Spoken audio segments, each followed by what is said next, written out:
교회 여러분 안녕하세요. 오늘도 수요 말씀 묵상 시간 되었습니다. 오늘 나눈 말씀을 통해서 하나님 뜻을 살피고 또 우리 자신을 돌아볼 수 있는 그런 시간이 되기를 원합니다. 오늘 나눌 말씀은 빌립보서 1장 12절에서 18절 말씀입니다. 제가 읽어드리도록 하겠습니다. 형제 중 다수가 나의 매임으로 말미암아 주 안에서 신뢰함으로 겁없이 하나님의 말씀을 더욱 담대히 전하게 되었느니라. 어떤 이들은 투기와 분쟁으로 어떤 이들은 착한 뜻으로 그리스도를 전파하나니 이들은 내가 복음을 변증하기 위해서 세우심을 받은 줄 알고 사랑으로 하나 그들은 나의 매임에 괴로움을 더하게 할 줄로 생각하여 순수하지 못하게 다툼으로 그리스도를 전파하느니라. 그러면 무엇이냐? 거칠애로 하나 잠으로 하나 무슨 방도로 하든지 전파되는 것은 그리스도니 이로써 나는 기뻐하고 또한 기뻐하리라. 아멘. 교회 여러분, 오늘 우리가 함께 나눈 말씀은 사도 바울이 마음에 품었던 기쁨에 대해서 알 수 있는 귀한 본문입니다. 사람들은 누구나 기뻐하는 것이 있습니다. 사람들은 누구나 그 마음속에 소망하는 바가 있고 그 원하는 것을 얻었을 때 기쁨을 느낍니다. 어떤 사람은 늘 새로운 것을 추구합니다. 그래서 새로운 것을 보고 새로운 것을 맛보고 그 새로운 것을 경험하면서 거기에서 누리는 즐거움으로 삽니다. 또 어떤 이는 자신이 이루는 그 일들에 대한 성취감에서 기쁨을 누리면서 삽니다. 사업이 성장해 가고 오랜 시간 연구한 것이 성과를 맺고 회사에서 지위가 높아져 가고 자신이 계획한 일들이 성취되는 것을 보면서 기쁨을 누리면서 삽니다. 또 어떤 이들은 소소한 일상의 그 사건들 속에서 즐거움을 찾습니다. 소확행이라는 말이 있지 않습니까? 이 소확행이라는 말은 소소하지만 확실한 행복의 줄임말로 무라카미 하루키가 레이먼드 카버의 단편소설에서 따와서 만든 말입니다. 소소하지만 그 확실한 행복을 추구하는 이들은 다른 사람과 나를 비교하면서 살아가지 않고 자신의 삶을 살펴보고 그 안에 있는 그 작은 사건들 속에서 행복을 찾아가면서 그렇게 삽니다. 이처럼 사람들마다 누리는 즐거움이 다 다릅니다. 특별히 오늘 말씀을 보면 사도 바울이 기뻐하고 기뻐하리라 이렇게 말하고 있습니다. 그렇다면 사도 바울이 느꼈던 즐거움은, 그 기쁨은 여러분 어떤 것이었다고 생각하십니까? 먼저 오늘 성경 말씀을 통해서 우리가 알 수 있게 되는 것은 이 사도 바울의 기쁨이 복음 전도자의 기쁨이라는 것입니다. 예수님을 반대하고 예수 믿는 이들을 박해하면서 살았던 사도 바울은 다메섹 도상에서 예수님을 만난 이후로, 부활하신 예수님을 만난 이후로 예수님을 증거하는 삶을 그 자신의 삶의 목적으로 삼고 살았습니다. 그때부터 사도 바울은 철저히 그 복음 전도에 자신의 삶의 목적을 두었고 예수님을 증거하고 예수님께서 높임을 받는 것이 그의 간절한 소망이 되었습니다. 그렇기 때문에 사도 바울은 비록 로마의 감옥에 갇혀 있었지만 복음이 전파되는 것을 보면서 그가 기뻐할 수 있었습니다. 사도 바울은 그가 감옥에 있건 밖에 있건 고난을 당하건 핍박을 당하건 부에 처하건 가난에 처하건 상관없이 기뻐할 수 있었습니다. 그가 간절히 원하는 것이 예수님이 증거되는 것, 그리고 예수님께서 높임을 받으시는 것이었기 때문입니다. 우리들도 그러한 때가 있지 않습니까?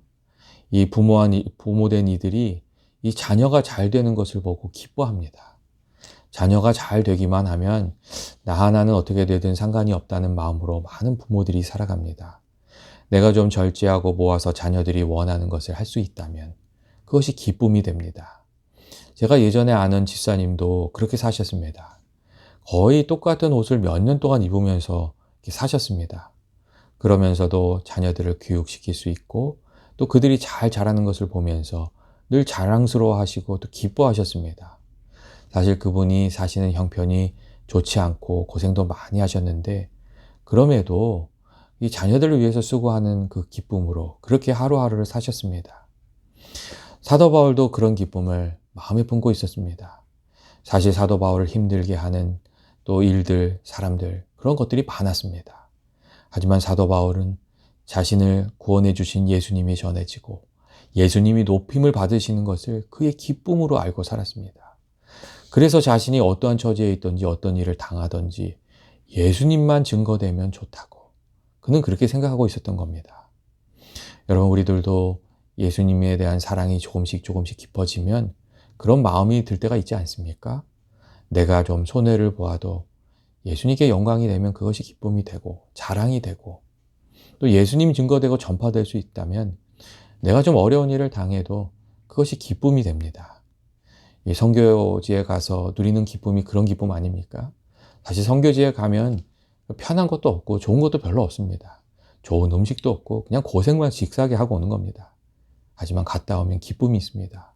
왜 그렇습니까? 우리가 주님을 위해서 헌신했다고 생각하기 때문입니다. 주님을 사랑하는 마음으로 식당 봉사를 하면 그것이 기쁨이 되고, 주차 봉사를 하면 그것이 기쁨이 되고, 전도를 위해서 희생하는 모든 일들이 기쁨이 됩니다.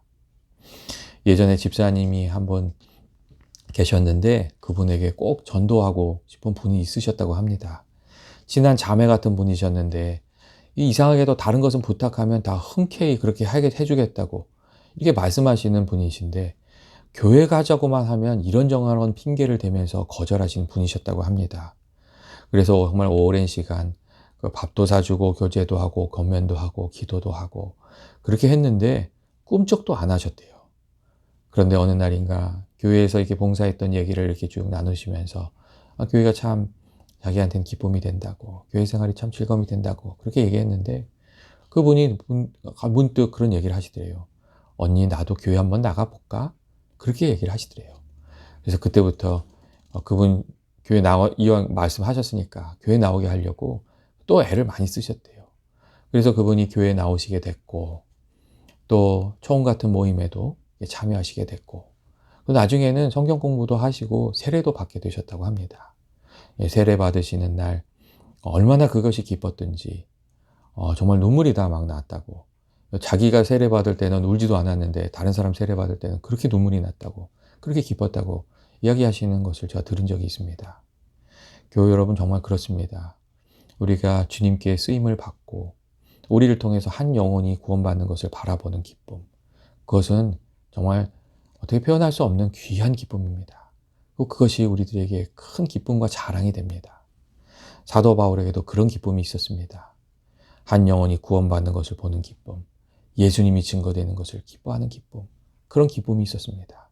그렇기 때문에 그의 인생에 많은 어려움이 있었지만 그는 주님을 바라보면서 기뻐할 수 있었습니다.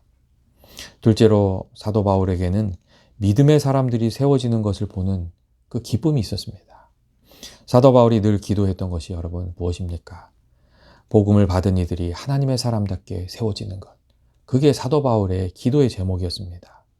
그래서 사도 바울의 서신들을 보면 교인들을 향한 주옥 같은 기도가 많이 있습니다. 그들이 하나님을 알고 그 믿음과 사랑이 자라기를 바라는 사도 바울의 귀한 기도문들이 많이 있습니다. 그런데 사도 바울이 감옥에서 고생하는 동안 그러한 소원이 이루어지는 것을 사도 바울이 볼 수 있었습니다. 12절 말씀을 보면 이런 말씀이 있습니다. 형제 중 다수가 나의 매임으로 말미암아 주 안에서 신뢰함으로 겁없이 하나님의 말씀을 더욱 담대히 전하게 되었다는 그런 구절이 있습니다. 여러분, 무슨 일이 일어난 것입니까? 사도 바울이 고난 중에도 예수님 증거하고 복음의 증인으로 담대히 살아가는 모습을 보고 그 뒤를 따르는 믿음의 사람들이 일어나게 되었다는 것입니다. 그리고 그들을 통해서 복음이 더 널리 전파되게 되었습니다. 사도 바울의 고난은 아픈 일이었지만 그 일을 통해서 교회가 더욱 교회되고 복음이 더 능력 있게 되었다는 것입니다. 그러한 모습을 보면서 사도 바울의 마음이 어떠했겠습니까? 아마도 감사와 기쁨을 누리게 됐을 것입니다. 자신이 전한 복음으로 인해서 그리스도인이 되는 것을 보는 기쁨, 그리고 그들이 믿음 안에서 성장해서 복음을 담대히 전하는 사람이 되는 것을 바라보면서 사도 바울은 아마 큰 기쁨을 누렸을 것입니다. 그래서 빌립보서 4장 1절 말씀을 보시면 이런 구절이 있습니다. 사도 바울이 이렇게 얘기합니다. 나의 사랑하고 사모하는 형제들, 나의 기쁨이요 면류가 아닌 사랑하는 자들아. 이렇게 이야기하는 구절이 있습니다. 나의 사랑하고 사모하는 형제들, 나의 기쁨이요 면류관인 살아가는 자들아. 여러분, 사도 바울의 기쁨이 무엇이었다는 겁니까? 또 사도 바울의 면류관이 무엇이라고 말합니까? 사도 바울은 믿음의 사람들이 성장하는 것을 기쁨으로 알았고 또 그것을 자기 자신의 자랑으로 삼고 살았습니다. 사도 바울에게는 그런 기쁨이 있었습니다. 사실 우리들도 이런 기쁨을 좀 누릴 수 있어야 됩니다. 다른 이들이 믿음 안에서 성장해 가는 것을 보면서 우리가 기뻐할 수 있어야 됩니다. 만일 무엇이든지 내가 해야만 기쁘고 다른 사람이 잘하는 것이 기쁘지 않다면 그것은 불행한 것입니다. 다른 사람들이 잘 되는 것을 보면서 내가 잘 되는 것처럼 기뻐할 수 있어야 이 성숙한 그리스도인이라고 할 수 있습니다. 다른 집 아이들이 잘 되는 것을 기뻐하고 다른 사람이 잘 되는 것을 기뻐하고 내가 씨를 버렸지만 다른 사람이 열매를 거두는 것을 보면서 기뻐할 수 있어야 이 성도들의 만남이 그 교제가 복이 되고 또 우리가 그리스도인으로 살면서 예수님의 향기를 좀 전하면서 살 수가 있습니다. 그리고 그런 사람들이 많을 때에 교회가 정말 복된 교회가 되고 성장하는 교회가 됩니다. 내가 꼭 앞장서지 않아도 하나님의 일에 한마음이 되어서 힘을 모을 수 있고 자신이 가진 달란트로 다른 사람 하는 일을 잘 되도록 도와주고 다른 사람이 잘 될 때 그것이 내 일이 잘 된 것처럼 기뻐해주고 격려해주는 그런 사람들이 많을 때 교회가 점점 더 잘 되고 능력이 있는 교회가 됩니다.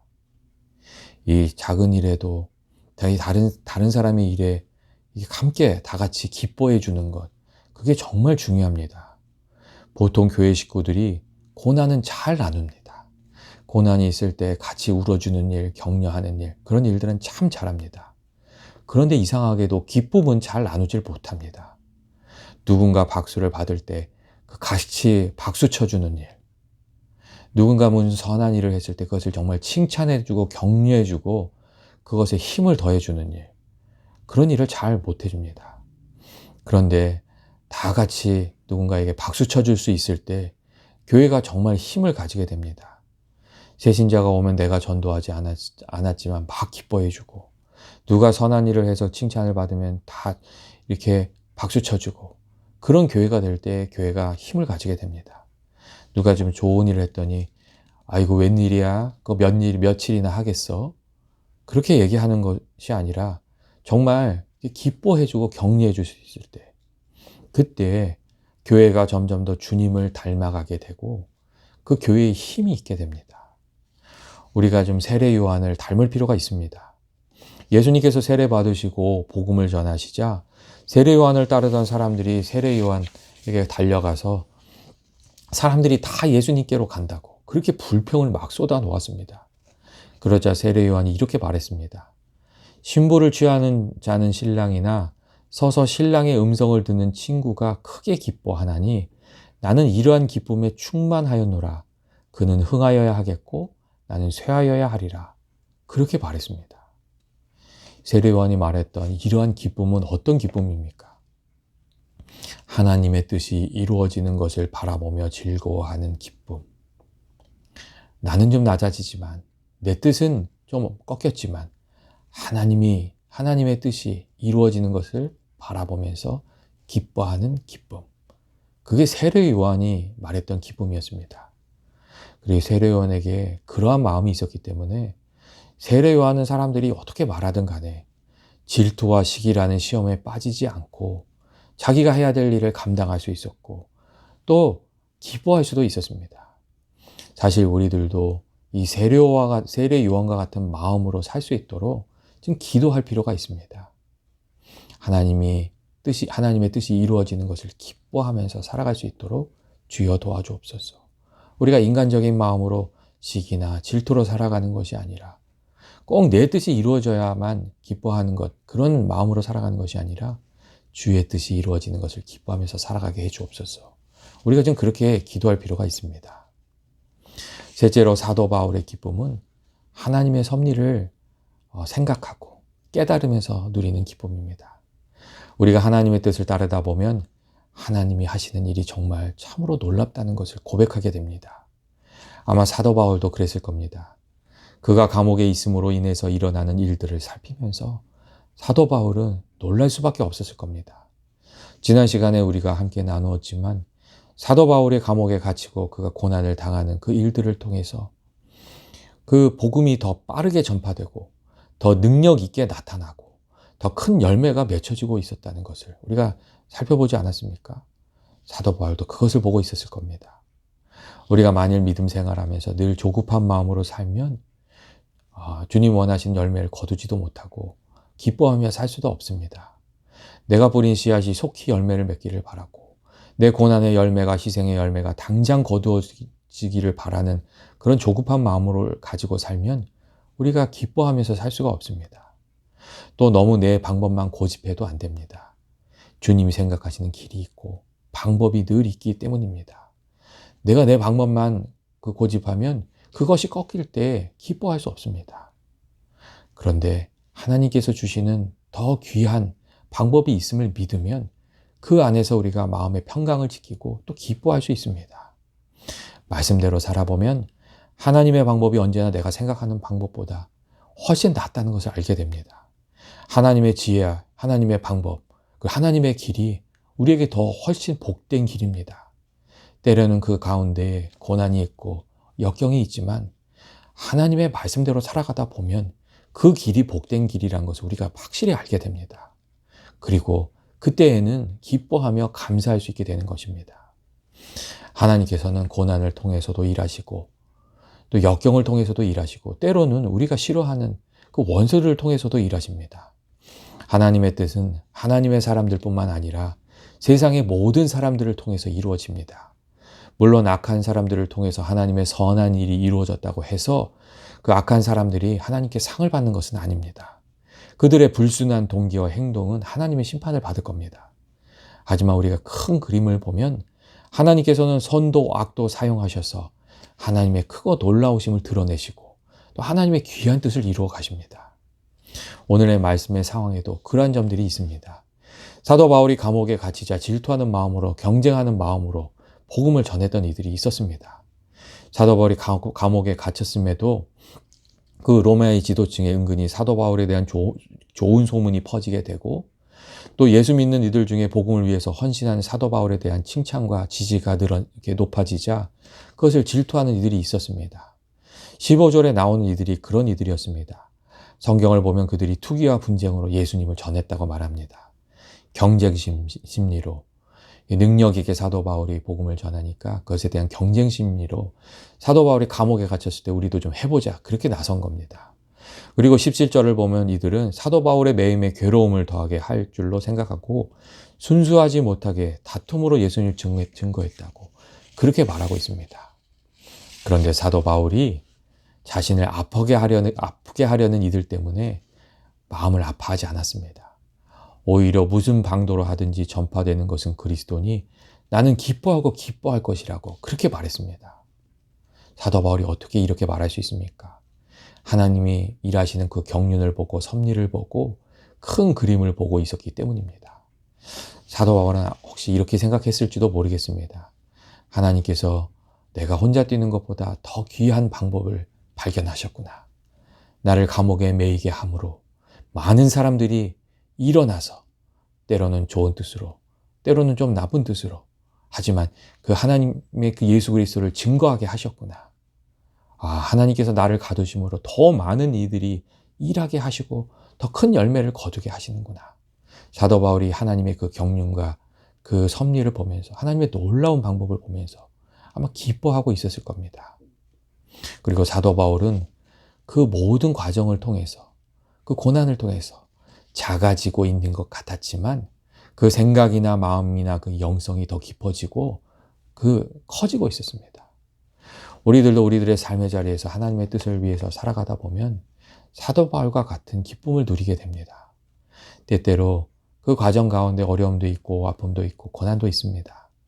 하지만 하나님의 선하신 뜻을 믿고 말씀대로 살아보면 하나님께서 열어주시는 길이 있고 하나님의 방법이 있다는 것을 우리가 알게 됩니다. 하나님의 말씀대로 살아가기 위해서 나를 내려놓고 하나님의 말씀을 따라가다 보면 하나님의 지혜가 나를 살리고 가정을 살리고 교회를 살리고 이웃을 살리는 길이 된다는 것을 우리가 고백하게 됩니다. 우리가 예수님 말씀대로 십자가를 지고 예수님의 말씀을 순종하기 위해서 십자가를 지고 예수님을 따르면 예수님이 그렇게 해주시는 겁니다. 하나님의 섭리를 더 깊이 알게 해주시고 하나님을 알게 해주시고 믿음도 사랑도 그 깊이를 더해 가도록 그리고 주님의 은혜 가운데 기뻐하도록 그렇게 예수님께서 우리들을 인도해 주시는 겁니다. 사랑하는 교우 여러분, 그리스도인 된 우리들이 어떤 기쁨으로 살아가야 되겠습니까?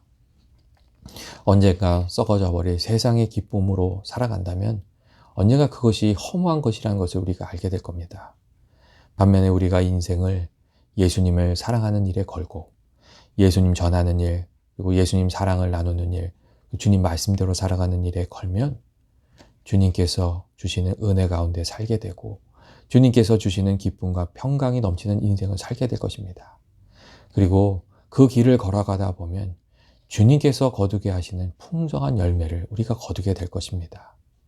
주님이 주시는 기쁨, 주님께 쓰임받는 기쁨, 그리고 주님의 말씀에 순종하였기에 주님이 뜻이 이루어지는 일에 함께하기에 누리게 되는 기쁨, 그러한 기쁨을 누리게 되는 저와 여러분이 되시길 주의 이름으로 축원드립니다. 날마다 하루하루의 삶이 주와 동행하는, 또 그래서 주님이 주시는 기쁨이 넘치는, 주님이 지켜주시는 그런 삶이 되시기를 주님의 이름으로 축원드립니다. 같이 기도하시겠습니다. 사랑이 많으신 하나님 아버지, 주님 주시는 기쁨을 우리가 날마다 살아가길 원합니다.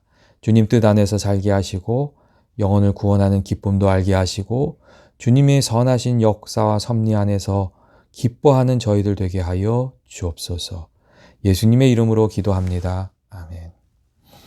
교회 여러분, 하루하루의 삶 예수님 꼭 붙들고 살아가시는 여러분 되시길 원합니다.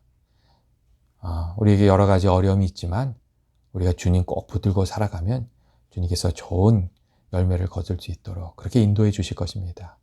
인내로 귀한 열매를 거두는 저와 여러분 되시기를 원합니다.